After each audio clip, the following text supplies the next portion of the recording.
Welcome, and thank you for joining us this afternoon. I think we can all agree we live in a world where we're constantly being pushed to do more with less.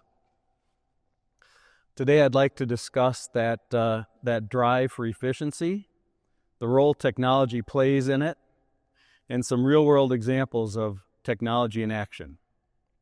So please join me in welcoming Ruurd Veldhuis from Veldhuis Dairies in Grandview, Washington.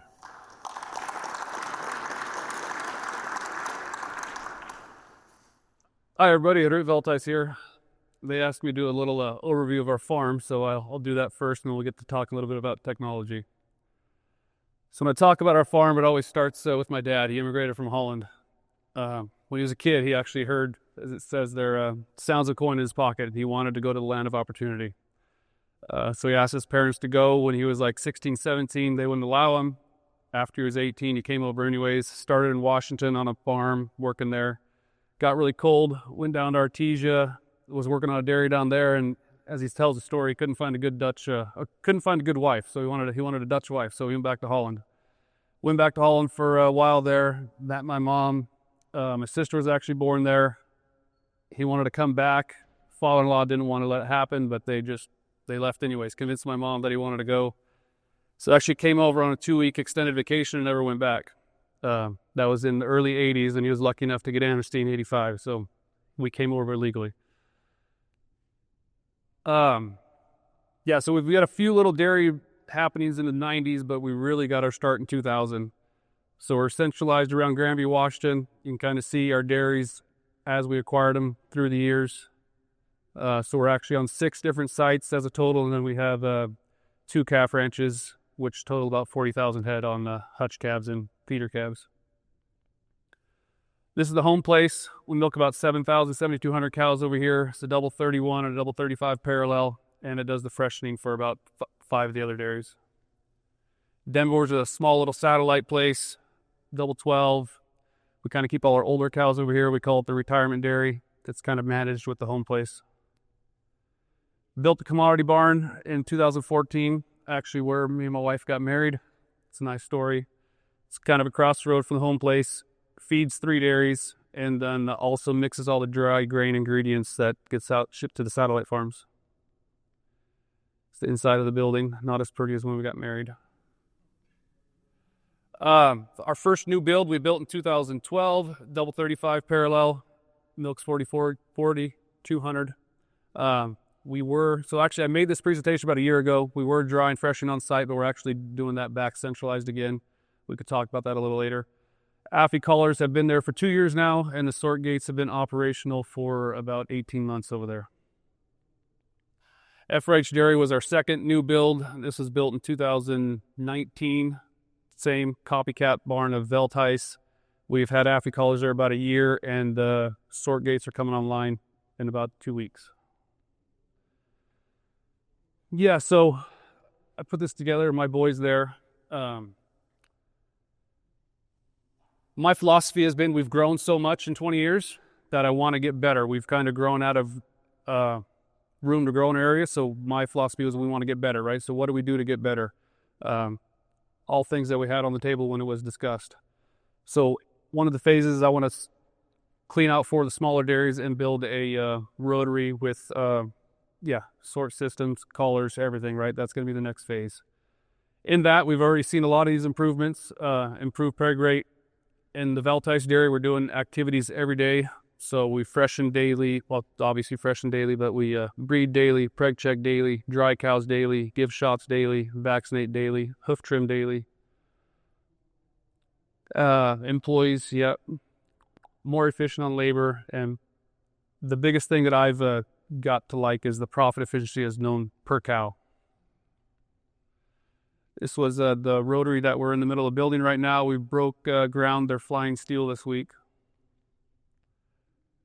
County Line Dairy is a small little rotary. This one will actually go away when the other rotary comes online, but we're milking about 2,300 cows over there. A little bit more about our operation. We haul all our dry grains, compost, fleet of 40, 50 trucks. had a little fun along the way. We are in the orchard business a little bit. We got some cherries and apple ground. A little bit more of the cherries. My family, my wife is here with me, and I have 3 boys that are now 9, 8, and 4. Hobbies, picked up skiing last year and snow going.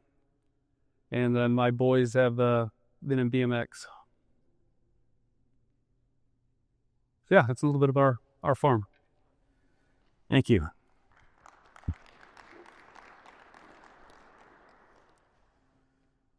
So Ruurd, I mean, you showed us a lot of different sites, and you're trying to make processes more efficient. What do you think is one of the biggest bottlenecks you've faced, or that's impacted your dairy, and how have you used technology to address it?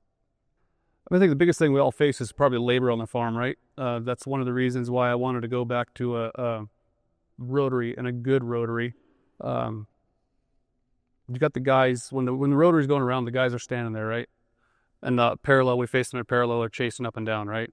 Other labor efficiencies, savings, the sort gates, right? And the collars, being able to sort off, right? I wanted to, when I was choosing a collar system, I wanted something that was going to be very accurate, right? So that's one of the reasons why I wanted a net collar. And Afi, the whole total package just made sense for me. So you saw going to a rotary in lieu of an inline parlor, you gained efficiency there. Absolutely, yeah.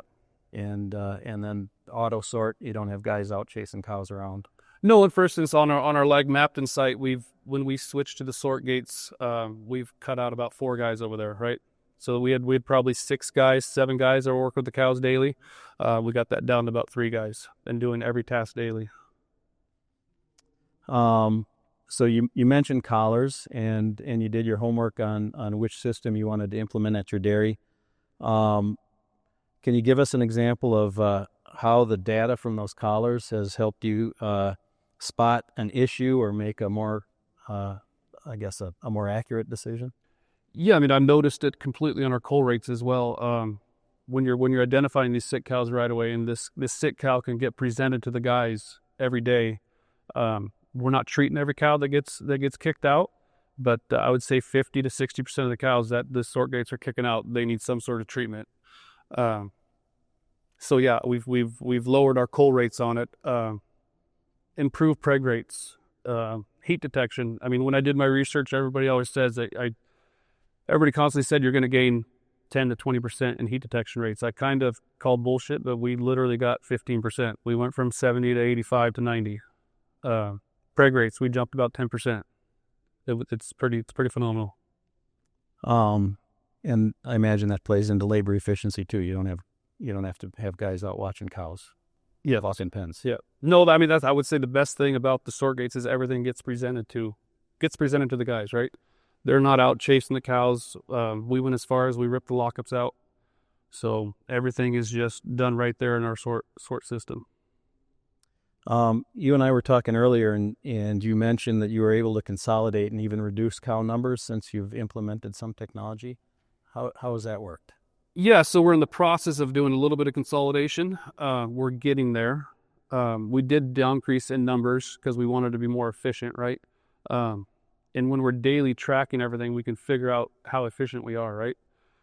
So when I put the Afi meters in as well, so we're getting daily test data now, where previous we're testing once a month, and we were testing once a month and 1 milking a month.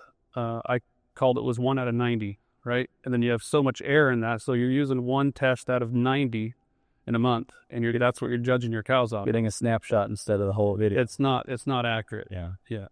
I guess going back to the collars, can you share any specific examples of an early health alert or behavioral metrics that helped you to catch something before it became a bigger issue, and maybe how that helped you keep it from becoming a bigger problem? I will say we've had flare-ups. Every now and then you'll get into a bad spat of feed. And let's say typically on that 4,000 cow dairy, we'll have anywhere between 10 to 15 cows that come through the sort gates that have an instance of upset stomach or something, right? If you have spout of bad feed, if you had moldy feed or something that got thrown in the mix, we'll have all of a sudden 30, 35 cows show up. And it's like, okay, why do we have so many today? What happened? What went wrong, right? So you can address those problems so much quicker. If you didn't have that, What would the timeline be to discover that without the? It's days, I think. It's really days. Yeah. You'd be waiting for milk production to drop and try and figure out figure out why are these cows showing up at the hospital, right? And then trying to digest it. But when it's happening daily, and the cows, I mean, you know how a herd's doing, right? So when you have a flare up, you know something's going on. You can address it sooner. You have Afilab on some of your dairies, right? So you're getting real time. We do. Yep. Fat and protein. Yep. Components. How do you think having that extra layer of insight to the component levels on a daily basis, how has that impacted your management decisions? I think it goes back to profitability per cow, right? We can track every cow, how profitable it is, right? And we're a Jersey cross herd, so that butterfat has a big, how do I say that right? Has a big influence on how much milk that cow is actually, or how profitable that cow is.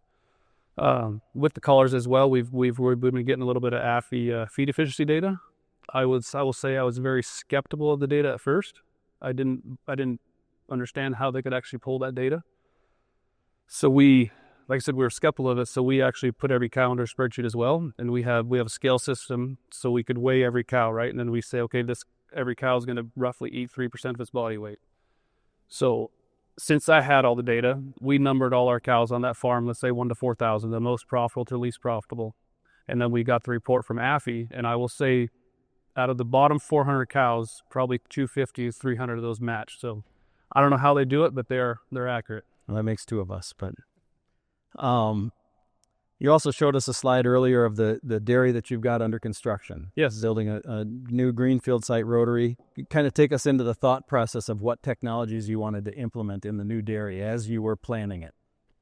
Yeah, no, so the sort gates obviously is a big factor, right? We don't want to work the cows in the pens anymore. We want to let the cows be the cows in the pen. And labor efficient, right? We've seen it play out on one farm already here the last 2 years, so definitely want to do it on the rotary going forward. What emerging technologies do you think will have the biggest impact on how we manage cows and people in the next 5 years? I think AI is going to be big in that. You see a lot of camera technology coming out, scoring cows on body scores, locomotion scores. Yeah, I'm really interested to see what more they can come up with. I know we're going to need that actual man labor. We're always going to need that, but the smarter people can go away. I was always the naysayer of collars. I despise collars. I've actually told salesmen before, get off my place. I don't like you. You're making a bad dairyman a good dairyman. And I said that for probably 5 years, and then it came to the point that if we don't do it, we will fall behind. There used to be good cow guys, but those guys are harder and harder to find. So you got to use technology to your advantage. So you see AI as as complementing or enhancing current technology and decision making and guidance. Absolutely. Like I said, I was the biggest naysayer in it all. I despised it. I mean, we grew on non-technology, right? It was on growth, right? We had good guys, good cow guys, but as we want to get better, and obviously those older guys are retiring, we need to find a way to still be efficient. Beyond the feed efficiency piece, how are you using the daily body weights to make management decisions? So it's very interesting. My whole goal is to have individual voluntary waiting periods for every cow. We've been digging into that data quite a bit. It's very interesting to see our cows are bouncing back, and we're getting back up to weight at about 35 days in lactation. But as I'm looking through the data, we have 2 dips. We're trying to figure out what those 2 dips entail. So we're losing about 10 pounds at about 45 days in milk, and we're losing about another 10 pounds at 55 days in milk. Haven't had anybody tell me what the answer to that is yet. Only would maybe just the milk, monitoring the milk system, like the Afimilk system. Yeah, no, so I think every one is, I mean, I can't say there's one that's not getting caught. I will say one that's not getting caught is a severe case of bloody guts. because that happens almost instantly, right? You can have a cow that gets bloody guts and it dies within 6 hours. Any other digestive issue, I think it catches very quick. Like I said, my guys are very surprised. I mean, like I said, we get 10 to 15 cows a day, and they'll probably treat about 6 or 8 of those after going through them. But some of them, they're like, I can't figure out what's wrong with this cow. But she'll show up again tomorrow, and then they'll actually be able to see physical signs of her. So that's how accurate the stuff is. As far as ketosis and any type of mastitis, you could pick up on the labs, right? But the other digestive issues is where the collars really help out. And that's through the rumination. Rumination, yep. Could you please explain again how you tested the effectiveness of individual feed efficiency? Yeah, so how we double check the feed efficiency data is we had weights on every cow. So we can pull up every weight on the cow, and then roughly, right, I think it's either 2.5% or 3% of a cow's body weight is roughly what that cow eats, right? So we also had then feed intake per pen, right? So we could take the total weight of that pen, right, try to break that out. Okay, that is average what that cow should be eating based on what her milk is giving, how efficient that cow is. We could all do that in-house because we had daily milk weights and daily fat and protein scores on every cow. And then double checking that on what Afi said was the lowest producing cows. Like I said, they weren't all numbered, they weren't exactly, like the bottom 10 cows weren't the same bottom 10 cows, but the bottom 400 cows on both sets, Afi's and mine, 300 of them matched. So that was very accurate, I thought. And also, what was the effect in production when you went to sort gates instead of doing things in pens? So the sort gates, so my whole goal in the sort gates is I wanted to get rid of the lockups, right? So I can't say the sort gates had increased, but not locking the cows, right? Not locking the cows, and our feed intakes jump about 2.5 pounds, and that translated about probably 3 pounds of milk. It's very tough to track, right? Because you have your seasonal changes and how hot or cold it was, right, that time of year. But I will say the one dairy where I'm not locking cows, it outperforms the other dairies by about 5 to 6 pounds energy crack of milk. Because my experience has been herds have put systems in. That's been one of the greatest advantages, finding issues with dry cows that you never knew existed. And I would say the biggest reason I'm trying to do it is the lack of the guys marrying the collar up into a cow and the labor for that. Because if it's not getting connected right away and they're not doing a good job syncing it right away, you're missing the first 30 days of the lactation when you want it most on her. Break even income over feed costs, because if you're looking at feed efficiency, I agree with him. That's where we need to go. Yeah, so we looked at the numbers first, but now it's been so different because we want to hold on to cows that are pregnant as well. So that's where it goes back to every cow is different, right? Can a good dairyman take more advantage of the technology than a bad dairyman? Absolutely. I think it's all of how you want to interpret the information, if you want to use the information or not. You can get all the information you want, but if you're not interpreting it and using it, then you're still not going to succeed. No, and I don't think you want to get so disconnected from a cow, right? You don't want the guys not to quit looking at cows, right? Because the collars aren't going to pick everything up either, right? A collar is going to fall off this cow, right? So you still want to. But I think it goes back to the quality of the employees is not what it used to be, especially on larger farms. Getting guys to really care and be a part of the team and not just be there for a paycheck is a struggle sometimes. Yeah, and I mean, I've always said that, technology can't take a bad manager and make them a good manager. I mean, it can be a Band-Aid. It can maybe help them find some things that they wouldn't find otherwise, but you can't technology can't turn someone who's bad at managing into being good at managing. So it definitely is a bigger advantage, in my opinion, to well-managed dairy and well-run in good dairymen than to marginal. But what's your days after an alert, a health alert? It's before you start checking. So if a cow gets sorted off for a health alert, we are looking at her immediately with sorting. Immediately, yeah. Because we've had people ignoring them. That's why we're they see somebody, maybe they're not properly trained. But that's where I go back into we'll treat half of those cows, right? But some of those cows, they can't find any physical sign wrong with her. But she'll pop up again on the list tomorrow, and then all of a sudden she'll have physical signs. Or 2 days later, she pops up again, and she shows physical signs, so then they treat her. Yeah. But we are, I mean, with the sort gates, we are doing that immediately. They get sorted out the shift before. All right. Well, thank you, Ruurd. Thank you for your insights and your expertise and for coming here and joining us. And thank you, everyone who joined us in the audience.